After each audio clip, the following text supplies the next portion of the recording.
Hey, what's up guys, Bajheera here. So for this video, I'm going to be bringing you tons of arena matches playing as KFC with Hotted and Reedzpd. So as you guys know, KFC is one of my favorite comps and one of the comps I have the most experience with. And if you're going to play with two really good players like Hotted and Reedzpd, you're probably going to have a lot of fun and a lot of success. So we started this night around 2100 as was our team rating, and our MMR was like maybe 1900. We'll see at the end of this game, but we had a little bit of work to do in terms of our MMR, but I think we all played pretty well. This was one of my first games, so I think I was playing a little bit shoddy, but no worries. But yeah, we played well. Got to, I think 2230 was what our highest rating was, and had a lot of fun. So I want to share these first set of games with you guys. We queued into this team quite a bit, this Ellie Mage disc. And when you're fighting two really high burst casters, especially as a warrior, one of the things you want to do is make sure that you establish the offensive pressure in your team's favor. You can hit the elemental shaman, you can hit the mage. Both targets are just fine. With the elemental shaman, they might be a little bit easier to hit.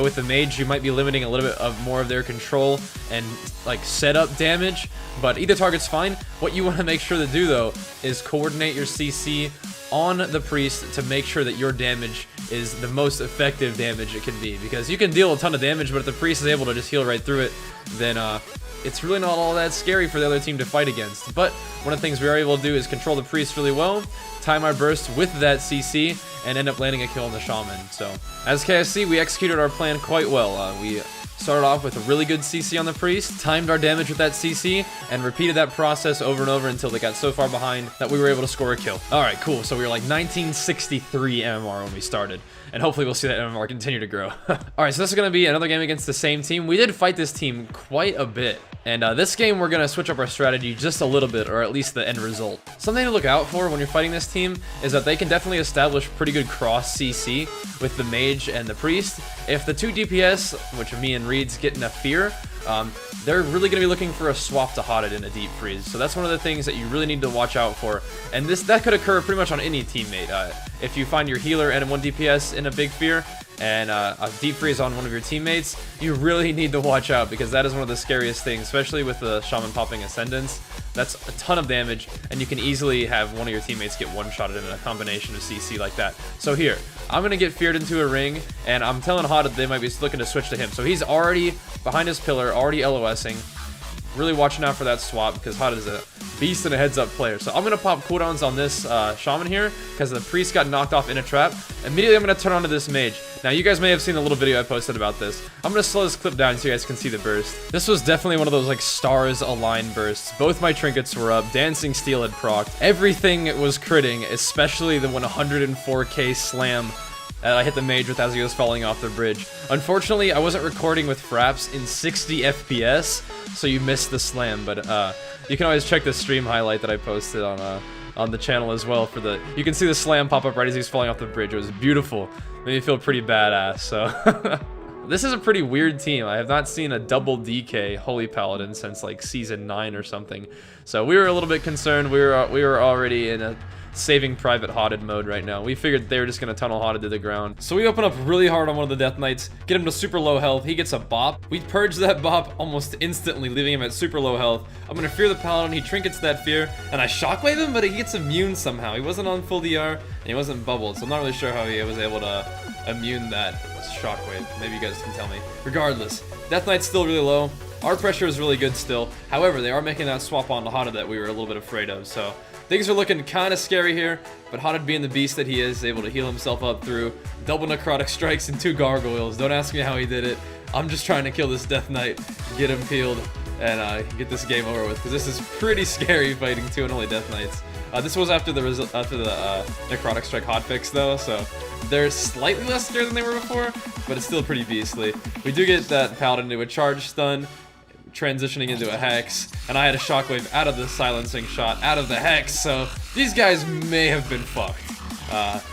Regardless, that could have been scary if they just went on Hotted right from the beginning perhaps, but we weathered the storm and got the win.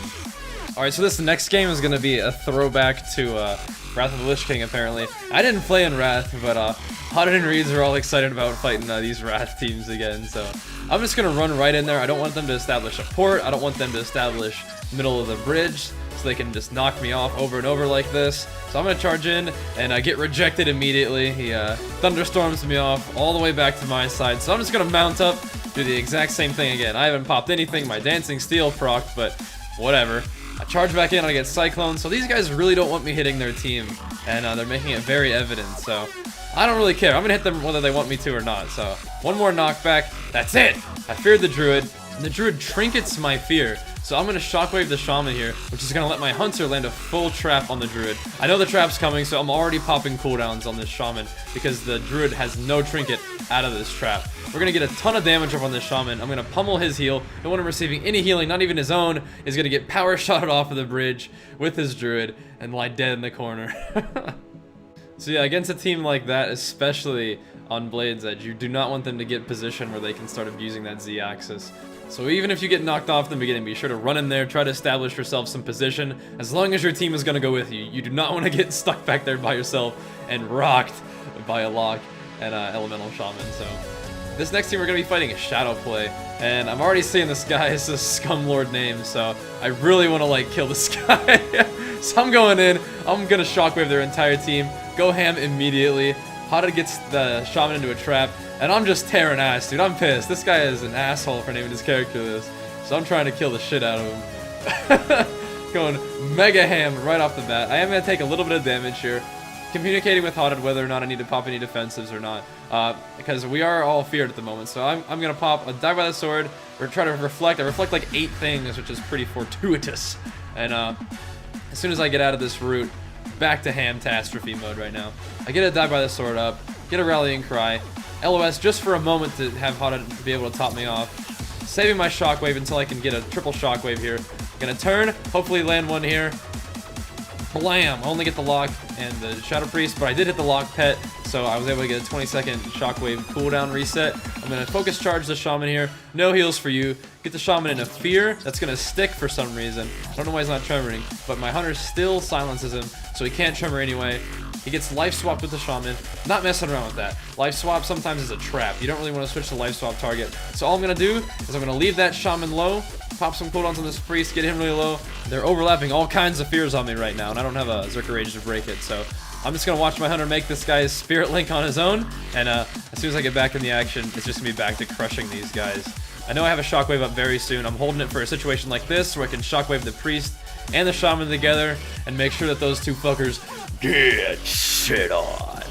So I'm gonna take a brief break from slicing this Warlock up to report this guy for having such a insensitive and inappropriate name. So get shit on, dude.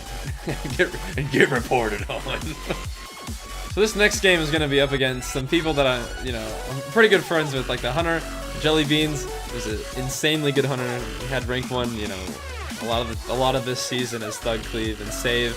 He's one of the best priests I know. So these guys queue up into us as Hunter Mage, which is a kind of a weird comp because some of their main CCs DR, but at the same time they can definitely one-shot you, and so we got to be a little careful of that. What we're gonna do now is we're gonna start off in peel mode because they're going on hot at the beginning. So the Hunter's gonna BM my stun and freedom away from me, so it's a little bit hard to get to him right now. Both of these guys can kite me so well, so it's pretty frustrating to play against sometimes. However, this is where it gets really scary. Deep Freeze with a Frost Bomb on me and Power Shot. That's like one-shot time, so like a boss, Hotted switches Earth Shield to me predictively before the swap even happens. He calls out to me that he's silenced, so I'm going to Trinket the Deep Freeze and try to leap away. I don't know if you saw, but the Power Shot actually reset my position when I leaped, so that was pretty weird. But regardless, we survived the Deep Freeze due to good communication and good prediction from Hotted, and that is something you want to get in the practice of doing, is communicating with your healer on whether or not you need to Trinket Deep Freeze. Deep Freeze is such a strong tool for creating pressure on teams with mages, man. But if your healer can dispel you, hold on to that trinket, because it's going to be really useful sometime when they do find a way to get your healer into a full CC and you in a Deep Freeze. You want to have that trinket to get out of there, because you will get blown up in the deep if you don't.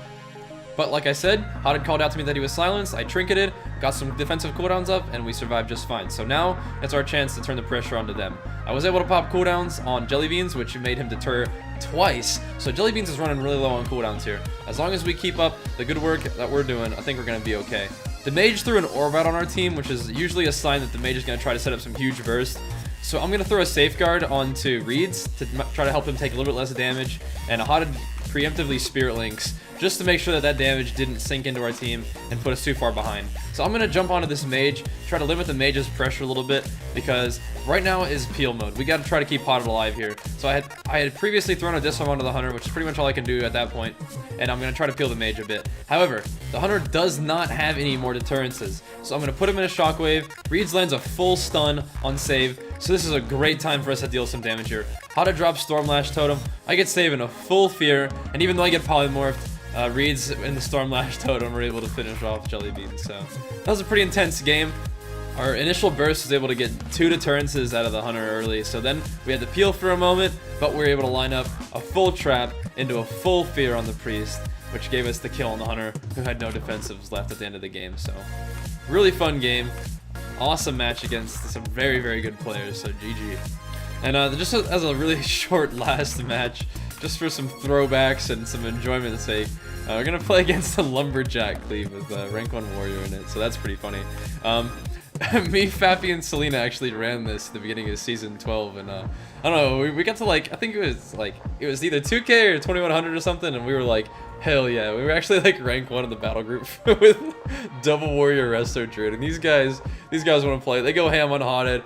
They don't get the kill with their cooldowns up, so they just leave. They're like, all right, well, didn't kill him with cooldowns, time to get out of here. So that was pretty funny. I like their style.